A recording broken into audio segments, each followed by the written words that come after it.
नमस्कार दोस्तों, स्वागत है आपका यूनिक स्टडी सेंटर के ऑनलाइन क्लासेस में। नमस्कार दोस्तों, मैं हूं विकास और आप देख रहे हैं यूनिक स्टडी सेंटर। तो दोस्तों, जैसा कि पहले वीडियो में हम बात कर चुके हैं, क्या हिंदी में कौन कौन से टॉपिक के बारे में बात कर चुके हैं, हम संज्ञा, सर्वनाम, विशेषण के बारे में बात करें, लिंग, वचन, कारक हो गया। अब हमारा एक और जो है विकारी में बचा है। विकारी में क्या होता है, आपका क्रिया बचा है, उसे हम विकारी कहते हैं। मतलब जो लिंग, वचन, कारक के आधार पर चेंज हो जाते हैं उन्हें हम विकारी कहते हैं। ठीक, अब आज हम पढ़ेंगे क्रिया के बारे में। तो दोस्तों, अगर पिछले वीडियो में आपको कुछ समझ नहीं आता, आप वीडियो 1 से 2 बार लगातार देखिए। अगर तब नहीं समझ में आता तब आप हमसे जो है कमेंट में पूछ सकते हैं। तो दोस्तों, बढ़ते वीडियो में देखते हैं, बने रहिए वीडियो में अंत तक पूरी जानकारी के लिए, और लाइक, शेयर, सब्सक्राइब करना मत भूलिए। तो आइए देखते हैं क्रिया होता क्या है। देखिए, सबसे पहले ये क्रिया है। क्रिया के इतने भेद ये मैंने पहले से लिख रखा है, इसलिए क्योंकि अगर अभी पढ़ाते समय मैं लिखूंगा ना तो बहुत ज्यादा टाइम कंज्यूम कर लेगा, इसलिए मैंने जो पहले से लिख दिया, केवल आपको बढ़िया से समझाना रहे। ठीक है, तो बात करते हैं क्रिया। तो किसी काम का करना या फिर होना, मतलब हम करते हैं या फिर कोई और करता है, मतलब उसको हो जाता है, हम हमारे हिसाब से क्या हो जाएगा, वो काम हो रहा है। ठीक, करता कोई और है, तो क्रिया का करना, काम का करना या होना क्रिया कहलाता है। ठीक, और क्रिया जो है जिस रूप में जन्म लेती है, जो मूल रूप में जन्म लेती है, उसे हम धातु कहते हैं। ठीक, जैसे खा है, पी है, दौड़ है, ये सब है, उसमें फिर ना लगा देते हैं। ठीक, ना लगा देते हैं तो खाना हो जाता है, पीना हो जाता है। ठीक, लेकिन मूल रूप जो क्रिया का है वो खा, पी, धातु रूप कहते हैं। ठीक, समझिए। अब क्या है क्रिया के भेद। क्रिया हमने बता दिया, क्या यहाँ देखिए क्रिया क्या बताया था, किसी काम का करना या होना पाया जाए, इसे क्या कहते हैं, क्रिया हो गया। ठीक, अब देखिए, और क्रिया का मूल रूप जो होता है उसे हम धातु कहते हैं। क्रिया जो जिस रूप में जन्म लेती है उसे धातु कहते हैं। ठीक, तो धातु में क्या क्या हो जाएगा आपका, जैसे खा हो गया, पी हो गया, दौड़ हो गया, ठीक, चल हो गया, ये सब। ठीक, ये क्रिया, इसमें ना जोड़ देते हैं, खाना हो जाता है, पीना हो जाता है, दौड़ना हो जाता है, चलना हो जाता है, ठीक, चलवाना हो जाता है, दौड़ाना हो जाता है। अभी हम आगे पढ़ेंगे कैसे, किसमें क्या जोड़ने से कौन सी क्रिया बन जाती है, उसके बारे में हम आगे इसमें डिटेल में पढ़ेंगे। ठीक, तो क्रिया का भेद, हम क्रिया हमने जान लिया, धातु जान लिया क्या होता है। अब क्रिया के भेद में देखिए, पहला क्या है, धातु, फिर मूल क्रिया या फिर मौलिक क्रिया। इसको धातु को ही मूल क्रिया कहते हैं, जब बताया ना मूल क्रिया कौन सी होती है, या इसी को हम मौलिक क्रिया कहते हैं। फिर इन सबको जोड़ के जब बन जाता है उसे हम यौगिक क्रिया कहते हैं। ठीक, उसमें जो है सबको जोड़ के बनता है। अब देखिए, धातु या मौलिक रूप में कितने पार्ट होते हैं। धातु के कितने हैं, सामान्य धातु, सम्मिश्र धातु, व्युत्पन्न धातु, अनुकरणात्मक धातु या फिर नाम धातु। 5 हो गए ना।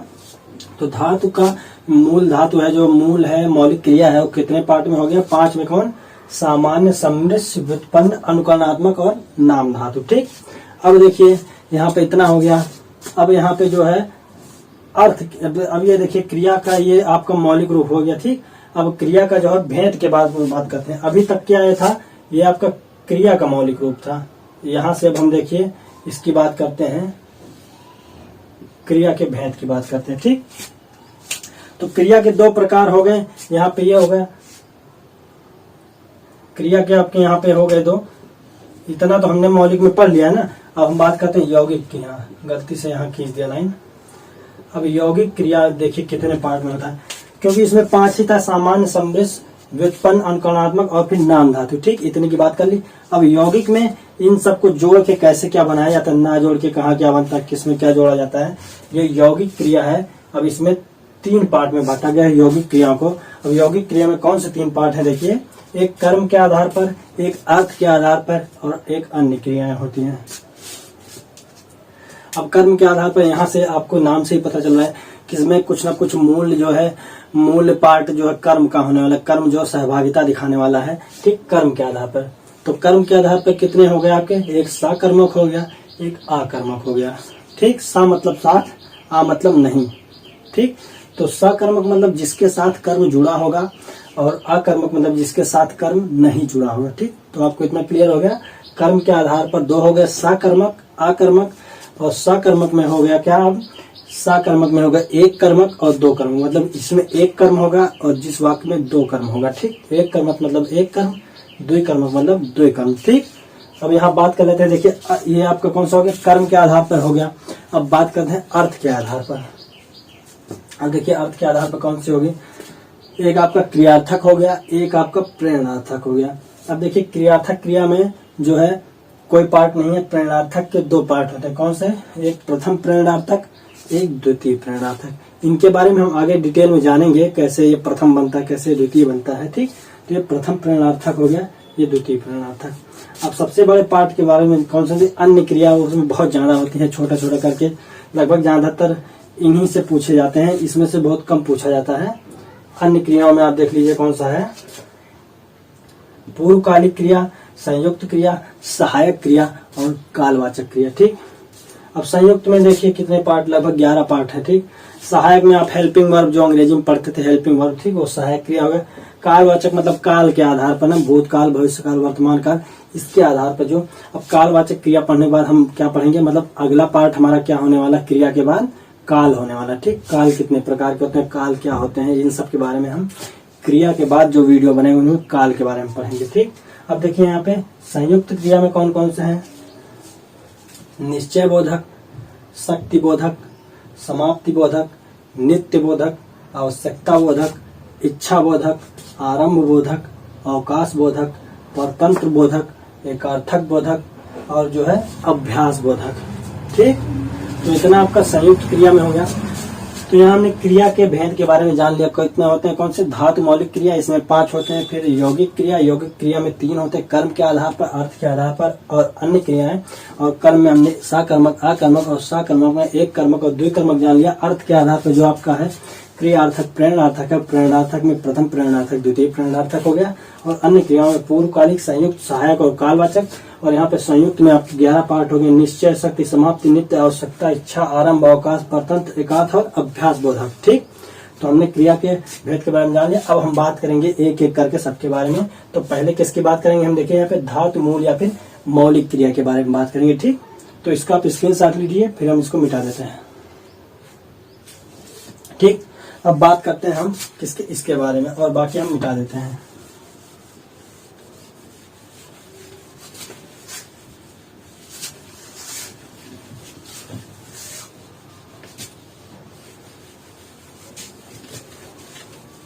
ज्यादातर आपका जो है यौगिक क्रियाओं से ही पूछा जाता है, बाकी आपका इसमें से बहुत कम पूछा जाता है। यौगिक क्रिया से क्वेश्चन ज्यादा बनते हैं आपके।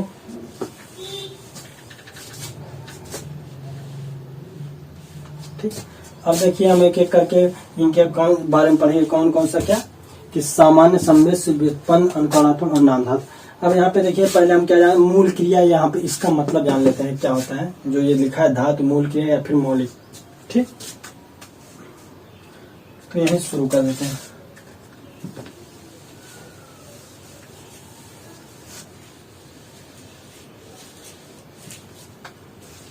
अब मूल क्रिया होता क्या है, देखिए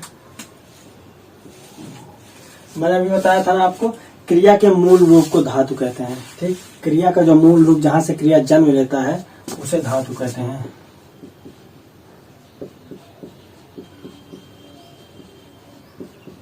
क्रिया का मूल रूप, ठीक, ये आपका क्या हो जाएगा, धातु हो जाएगा। धातु हो जाएगा या मूल क्रिया फिर मौलिक क्रिया हो जाएगा। ठीक, अब बात करते हैं, धातु से ही क्रियापद का निर्माण होता है। ठीक, इसमें क्या लिखा है, धातु से ही क्रियापद का निर्माण होता है और धातु स्वतंत्र होती है तथा किसी अन्य शब्द पर निर्भर नहीं होती। ठीक, वो अपने आप में ही पूरा होता है, किसी और पे निर्भर नहीं होता। ठीक, अब जैसे क्या हो जाता है, इसका एग्जाम्पल ले लेते हैं। जैसे देखिए, चल, खा, पी, दौड़, ऐसे ही जो होंगे इत्यादि करके, वो सब आपका क्रिया का मूल रूप होता है, जहां से क्रिया जन्म लेती है। ठीक, ये जो है अपने आप में स्वतंत्र, मतलब किसी पे निर्भर नहीं होते, ये अपने आप में ही पूरे होते हैं। ठीक, अब क्या बात करते हैं, अब जो यहाँ पे धातु के 5 भेद हैं, उसके बाद अब धातु से लिखा, लिखी, लिखता, लिखते, लिखते, लिखते, क्यों, लिखवाए, लिखवाए, मतलब एक ही लिए, चलना, चलवाना, चलाएंगे, चलवाएंगे, ये सब एक ही धातु से कई प्रकार का जोड़ के क्रियाएं बनाई जाती हैं। वो हम आगे पढ़ेंगे कैसे, किसमें क्या जोड़ेंगे तो प्रेरणार्थक बन जाएगा, क्या जोड़ेंगे जो साकर्मक बन जाएगा। ठीक, आगे बात करें। तो पहले हम इनके 5 प्रकार के बारे में बात कर लेते हैं, कौन कौन से होते हैं और क्या होते हैं। ठीक, तो अब पहला प्रकार कौन सा आपका,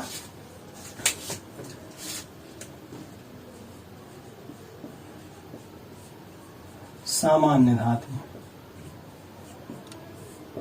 अब सामान्य धातु में क्या होता है, सामान्य धातु में क्या बोला गया है, ना या फिर ता प्रत्यय लगाकर बनाई जाती हैं, इसे सरल धातु भी कहते हैं। कैसे,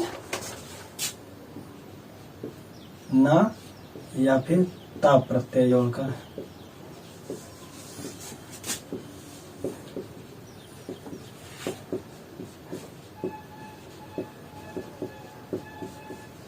ठीक, सामान्य धातु क्या होती है, जिस क्रिया को ना और ता प्रत्यय जोड़कर बनाते हैं। ठीक, इसे सरल धातु भी कहते हैं। ठीक, इसे सरल धातु कहते हैं। अब जैसे क्या हो गया, इसमें उदाहरण इसका देख लेते हैं। क्या हो गया, जैसे यहाँ पे चल है ना, चलना, खाना, पीना इत्यादि। ठीक, तो क्या ना प्रत्यय जोड़कर आपका जो है ये हो गया। ठीक, अब वैसे ता भी जोड़ सकते हैं, चलता, खाता, पीता, दौड़ता, ये भी, क्योंकि ना और ता चाहे जो प्रत्यय जोड़कर आप बना सकते हैं। ठीक, अब बात करते हैं हम दूसरे प्रत्यय के बारे में, कौन सा है वो, व्युत्पन्न धातु। दूसरे धातु के बारे में बात करेंगे।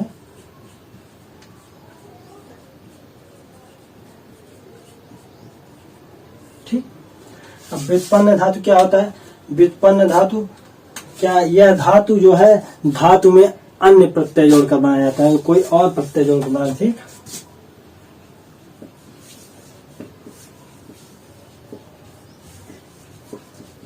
अन्य प्रत्यय जोड़कर बनाते हैं।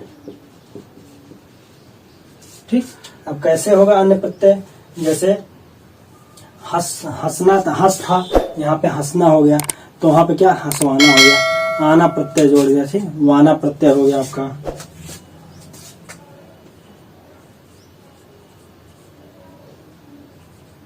हंसवाना हो गया, चलवाना हो गया, ऐसे ही आपके जो है सब हो जाएंगे। ठीक, रुलाना हो गया, उठाना हो गया, उठवाना हो गया। ठीक, अब नाम धातु की बात करते हैं। अब हम तीसरे के बारे में बात कर लेते हैं, क्या होगा तीसरा,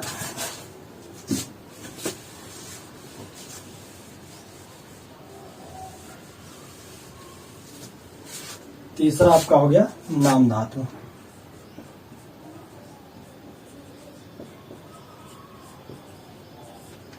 अब नाम धातु से क्या पता चल रहा है, नाम मतलब जहां पे नाम आएगा कोई। ठीक, तो इसमें क्या दिया है, यह धातु संज्ञा, सर्वनाम और विशेषण शब्दों में प्रत्यय लगाकर बनाया है। मतलब संज्ञा, सर्वनाम या फिर विशेषण होगा, उसमें प्रत्यय जोड़कर हम क्या है, यहाँ पे क्रिया बना देंगे। ठीक, क्या, तार यार,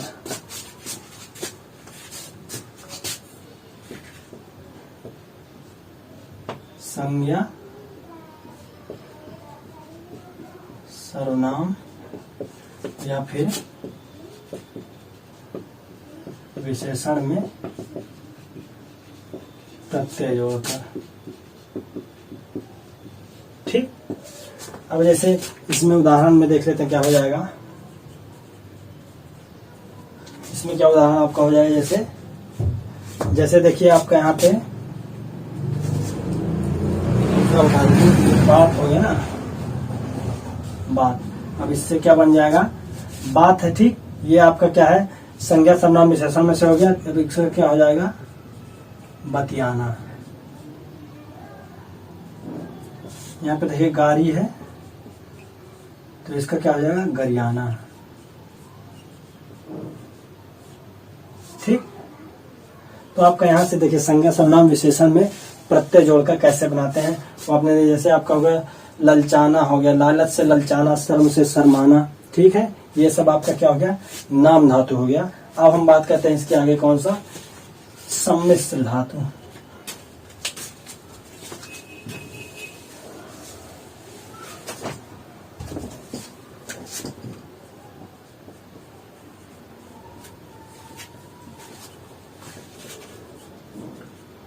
ठीक।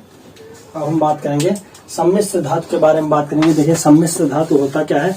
यह धातु संज्ञा विशेषण और क्रिया विशेषण शब्दों के पश्चात क्या करना, खाना, देना, आना, मरना, होना, ये सब जो है जोड़कर आदि पद लगाकर बनाया जाता है। ठीक, तो आगे देखते हैं कैसे क्या होता है। इसमें क्या बोला है, संज्ञा विशेषण या फिर क्रिया विशेषण शब्दों में संज्ञा विशेषण या फिर क्रिया विशेषण में क्या जोड़कर बनाया जाता है। देखिए करना, खाना, करना, खाना, इसके पश्चात लगेगा संज्ञा विशेषण या फिर क्रिया विशेषण के पश्चात जोड़ेंगे इसको। करना, खाना, देना, आना, जाना,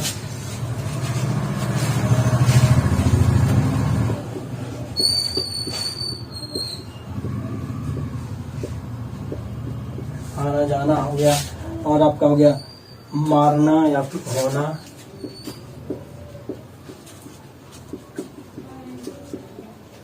हाँ ठीक। मतलब संज्ञा विशेषण या फिर क्रिया विशेषण के पश्चात, मतलब उसके बाद जो हम क्या जोड़ देते हैं, करना, खाना, देना, आना, जाना, मारना, होना आदि। ठीक, ये सब जोड़ के हम बनाते हैं। तो देखिए क्या सम्मिश्र धातु के बारे में अब इसका उदाहरण देख लेते हैं कौन कौन सा होगा सम्मिश्र। जैसे एक उदाहरण करना वाले से ले लेते हैं। ठीक,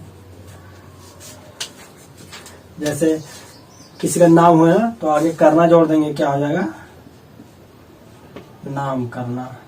ठीक, अब देखिए नाम करना, यहाँ पे नाम हो गया। ठीक, फिर उसके बाद जो है करना जुड़ गया, करना वाला हो गया। देखिए खाना में देख लिया, जैसे मार खाना। ठीक, देना में क्या हो जाएगा, जैसे देना में आपका एक देख लेते हैं, यहाँ पे खाना हो गया, फिर आना हो गया, पसंद आना हो जाएगा। आपका जाना जैसे भाग जाना हो जाएगा। ठीक, आपका मारना में जैसे चक्कर मारना, डींग मारना, झपट्टा मारना। ठीक, जब भाग जाना, खा जाना, पी जाना, वैसे ही आपके इन सब मतलब संज्ञा क्रिया विशेषण या फिर क्रिया के बाद इतना जोड़ देंगे तो वहां आपका सम्मिश्र धातु बन जाएगा। अब हम बात करते हैं अनुकरणात्मक धातु की। ठीक,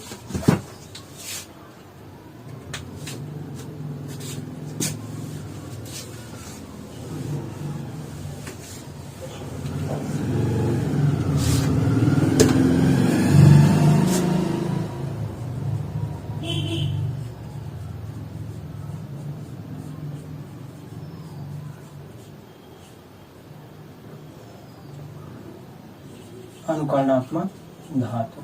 ठीक, अब अनुकरणात्मक धातु क्या होता है, जैसे विभिन्न प्रकार की ध्वनियां होती है। ठीक, ध्वनियां जैसे मच्छर होते हैं, घोड़ा होता है, इन सब की कोई ना कोई ध्वनि होती है, पक्षियों की या जानवरों की, तो उनसे संबंधित है। इसमें क्या विभिन्न प्रकार की ध्वनियों के अनुकरण पर बनाई जाने वाली धातु है अनुकरणात्मक धातु।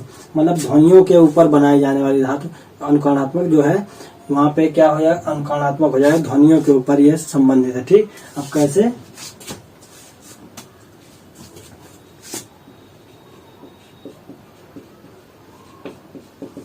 ध्वनियों के अनुकरण से बनी। ठीक, ध्वनियों के अनुकरण से बनी होती है। ठीक है ना। अब देखिए इसमें क्या हो जाएगा, जैसे भिन भिनाना, टन टनाना, हिन हिनाना। ठीक, ऐसे और जितनी ध्वनियां होंगी वो सब आपकी अनुकरणात्मक धातु में आ जाएंगी। ठीक, तो यहाँ पे हमने आपका है धातु मूल या फिर मौलिक क्रिया के बारे में, पांचों के बारे में जान लिया है। अब हम आगे बात करेंगे यौगिक के बारे में। यौगिक क्रियाएं कौन सी होती है। ठीक, अब इनके बारे में हम बात करेंगे।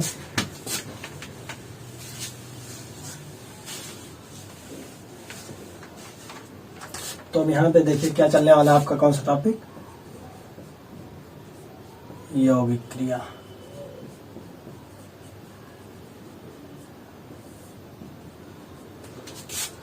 ठीक, अब यौगिक क्रिया देख लीजिए, पहले होता क्या है, यौगिक क्रिया होता क्या है। देखिए यौगिक क्रिया का मूल धातु के में प्रत्यय लगाकर या फिर कई धातुओं को संयुक्त करके, ठीक, या तो प्रत्यय लगाकर या फिर जितनी धातुएं बताई गई उनमें से कई धातुओं को संयुक्त करके, ठीक, या फिर संज्ञा और विशेषण में प्रत्यय लगाकर बनाए जाते हैं। ठीक, क्या बोला कि कई धातुओं को संयुक्त करके या फिर धातु में प्रत्यय लगाकर या फिर संज्ञा और विशेषण में प्रत्यय लगाकर हम यौगिक क्रिया बनाते हैं। अब देखिए यौगिक क्रिया के तीन भेद थे, एक कर्म के आधार पर था, एक अर्थ के आधार पर था, एक अन्य क्रिया थी। तो सबसे पहले हम क्या पढ़ने वाले हैं, कर्म के आधार पर। तो आइए देखते हैं। वीडियो में पूरी जानकारी के लिए आपको अंत तक बने रहना है, नहीं तो आपको जो है पूरी जानकारी नहीं मिल पाएगी। ठीक, अगर आप चाहते हैं कि एग्जाम में पूरा क्वेश्चन हल करें, क्रिया से संबंधित पूरा क्वेश्चन हल करें, तो आपको वीडियो जो है पूरा अंत तक देखना पड़ेगा। ठीक, तो यहाँ पे हम पहला कौन सा देख लेते हैं,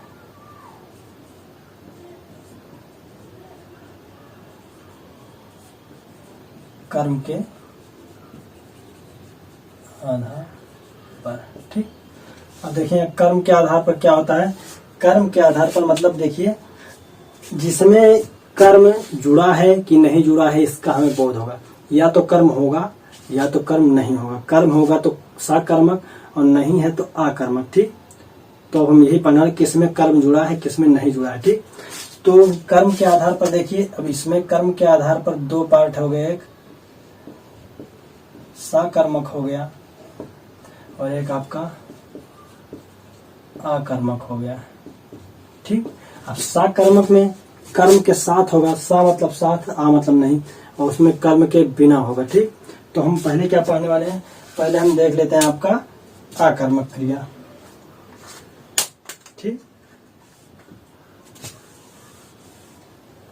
तो पहले हम क्या देखते हैं, अकर्मक। अब अकर्मक क्या होता है, देखिए जिस क्रिया का प्रभाव कर्म कर ना पढ़कर कर्ता पे पड़ता है, ठीक, उसे अकर्मक क्रिया, मतलब क्रिया का प्रभाव जो है कर्म पे ना पड़ के कर्ता पे पड़ता है। मतलब उसमें कर्म होता है कि नहीं होता उससे नहीं मतलब, लेकिन उसका प्रभाव जो है सीधा सीधा जो है कर्ता पे पड़ता है। ठीक, कर्म पे नहीं पड़ेगा, तो उसे हम क्या कहेंगे, अकर्मक क्रिया कहेंगे। ठीक, अब देख लेते हैं कैसे होगा अकर्मक क्रिया।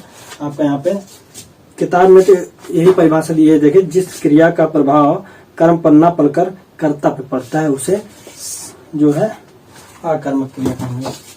तो इसकी परिभाषा क्या हो गई,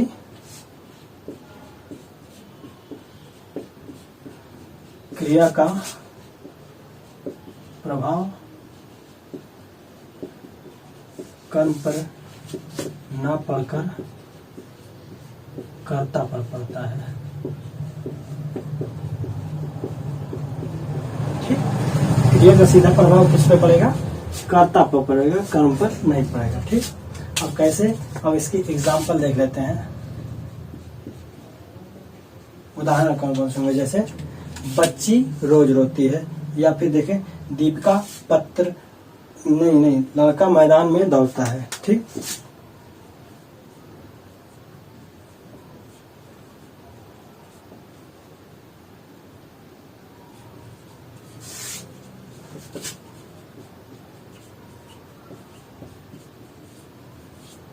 ठीक, लड़का मैदान में दौड़ता है, या फिर जो है राजू रोज रोता है। ठीक, अब देखिए इसमें क्या है, राजू रोज रोता है, तो रोता है एक क्रिया हुई, इसका प्रभाव सीधे किस पे, राजू पे पड़ रहा है। ठीक, दौड़ने का प्रभाव सीधे लड़के पे पड़ रहा है, ना कि मैदान पे, ना कि रोज पे पड़ रहा है। ठीक, कैसे, अब इसकी पहचान कैसे करेंगे, हम जो वाक्य दिया होगा, ठीक, वाक्य में एक प्रश्न करेंगे, क्या करेंगे, क्या और किसको। ठीक, यहाँ पे देखिए पहचान,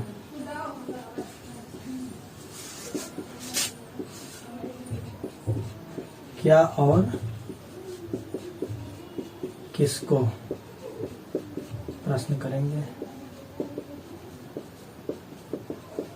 ठीक, अब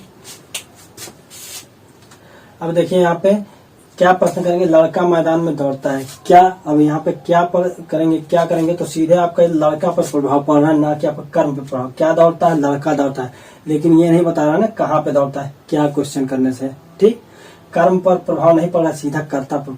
तो आप वहां पे सीधे क्या समझ जाएंगे, जब कर्ता पर सीधा प्रभाव पड़ेगा तो आपको ये समझ जाना है कि वहां पे आकर्मक है। ठीक, अब हम बात करते हैं सकर्मक की।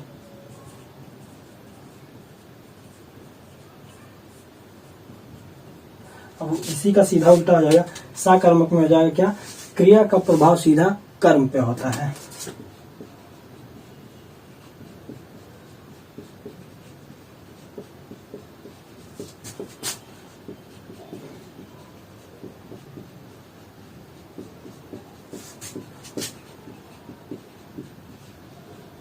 ठीक, सकर्मक में क्या हो गया, क्रिया का प्रभाव सीधा कर्म पर होता है। ठीक, अब जैसे उदाहरण में देख लेते हैं। ठीक, जैसे राजू संतरा खाता है।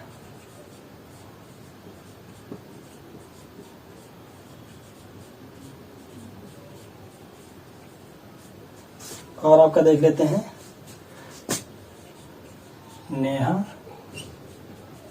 पत्र लिखती है। ठीक, अब देखिए, अब यहां पर हमने क्वेश्चन करके पहचान किया, अब इसमें भी हम क्वेश्चन करेंगे क्या, क्या और किसको।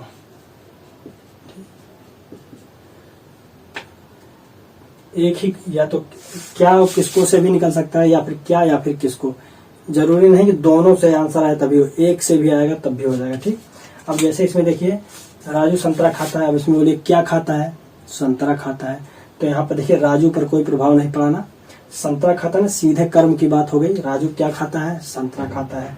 नेहा क्या लिखती है, पत्र लिखती है। तो यहाँ पे देखिए आपका क्या सीधा प्रभाव इस पे पड़ा। ठीक, क्या और इसमें क्या था, जब क्या करते थे इस पर प्रभाव पड़ता था, राजू पर या फिर लड़के पर। ठीक, तो आपका यहाँ पर सीधा प्रभाव क्या है, कर्ता पे पड़ता था, और यहाँ पे सीधा प्रभाव आपका कर्म पे पड़ा। देखिए राजू संतरा खाता है। ठीक, तो यहाँ पर प्रभाव, अगर क्या क्वेश्चन कर रहे हैं, क्या खाता है, संतरा खाता है। क्या लिखती है, पत्र लिखती है। तो आपका यहाँ पे सीधा क्या हो गया, सकर्मक हो गया, क्योंकि यहाँ पर क्रिया का प्रभाव कर्म पर पड़ रहा है, यहाँ पे क्रिया का प्रभाव कर्ता पर पड़ रहा है। अब हम और देख लेंगे क्या सकर्मक के कुछ भेद हैं दो, उनके बारे में बात कर लेते हैं। ठीक, तो ये देख लेते हैं सकर्मक के कौन कौन से भेद हैं।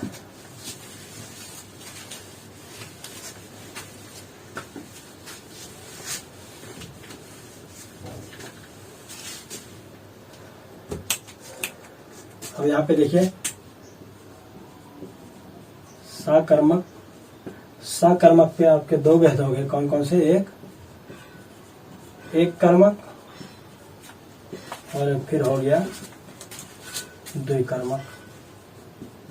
ठीक, तो हम पहले किसकी बात कर लेते हैं, एक कर्मक की।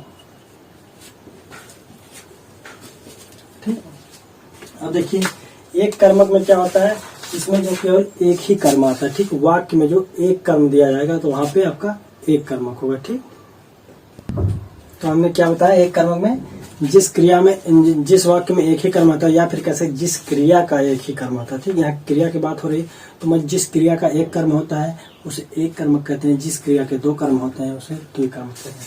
मतलब इसमें क्या हो गया, क्रिया का एक कर्म होता है। ठीक, उदाहरण से इसको देख लेते हैं ताकि क्लियर हो जाए। उदाहरण क्या होगा, ठीक, अब उदाहरण में आपका क्या हो जाएगा, देखिए अध्यापक ने हिंदी पढ़ाई। ठीक,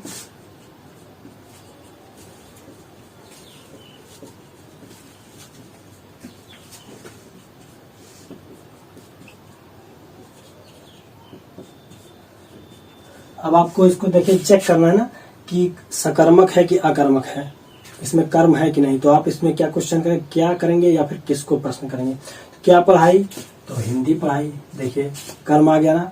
अगर वही क्या पढ़ाई की जगह अध्यापक पर आ जाता, कर्ता पर प्रभाव पड़ता, तो वहां पे अकर्मक हो जाता। लेकिन यहाँ पे सीधे कर्म पर प्रभाव पड़ रहा है, मतलब क्या पढ़ाई, हिंदी पढ़ाई।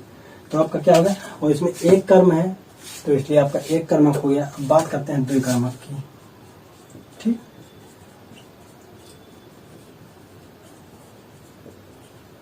द्विकर्मक में क्या हो गया, क्रिया का एक कर्म इसमें था, इसमें क्रिया के दो कर्म होते हैं। ठीक,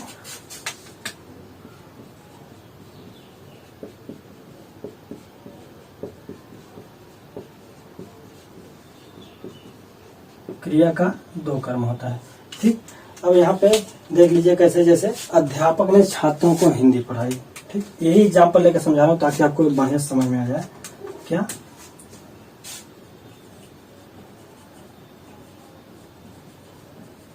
अध्यापक ने छात्रों को हिंदी पढ़ाई।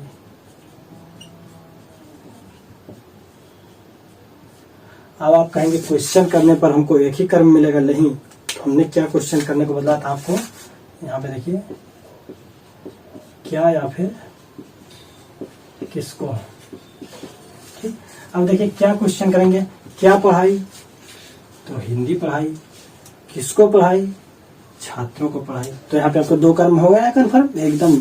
कैसे, यहाँ पे क्या पढ़ाई तो एक कर्म आ गया, और किसको पढ़ाई तो छात्रों को पढ़ाई, तो यहाँ पे आपको दोनों कर्म कन्फर्म हो गए, तो वही द्विकर्मक हो गया। जैसे आप देख लीजिए, आपका दीपू ने सुनील को थप्पड़ मारा, क्या मारा, थप्पड़ मारा, और किसको मारा, सुनील को मारा। तो आपके दो कर्म यहाँ पे कन्फर्म हो गए ना।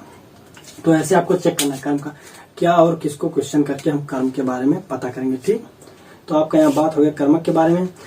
तो इतना ही वीडियो में हम रखते हैं, कहीं नहीं तो वीडियो बहुत लंबा हो जाएगा। एक और वीडियो आपका बनेगा क्रिया का, उसमें आपको क्रिया सारा खत्म हो जाएगा। उसके बाद जो वीडियो आएगा आपको काल का आएगा, उसमें काल के बारे में पूरा बताया जाएगा।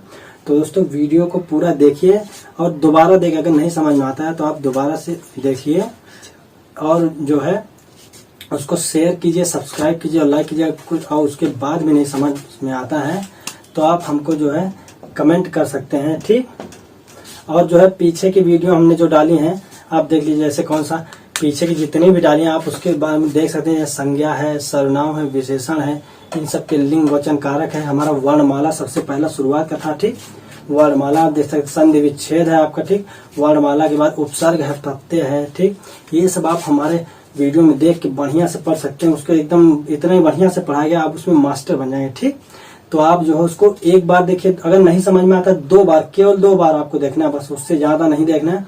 दो बार आपने देख लिया तो आपको पूरा कंफर्म हो जाएगा। अगर फिर भी आपको लगता है कहीं पे कंफ्यूजन होती है या आपको किसी एग्जाम में कोई क्वेश्चन मिलता है आपको नहीं समझ में आ रहा है या फिर लगा कि नहीं पढ़ाया गया है, तो आप हमको कमेंट सेक्शन में भेज के आप हमसे पूछ सकते हैं। उसके बारे में आपको पूरी जानकारी दी जाएगी। तो उम्मीद करते हैं वीडियो आपको पसंद आया होगा। अगर पसंद आया तो शेयर, सब्सक्राइब और लाइक करना ना भूलें। मिलते हैं अगली वीडियो में एक नए जोश, एक नए टॉपिक के साथ। तब तक के लिए जय हिंद, वंदे मातरम।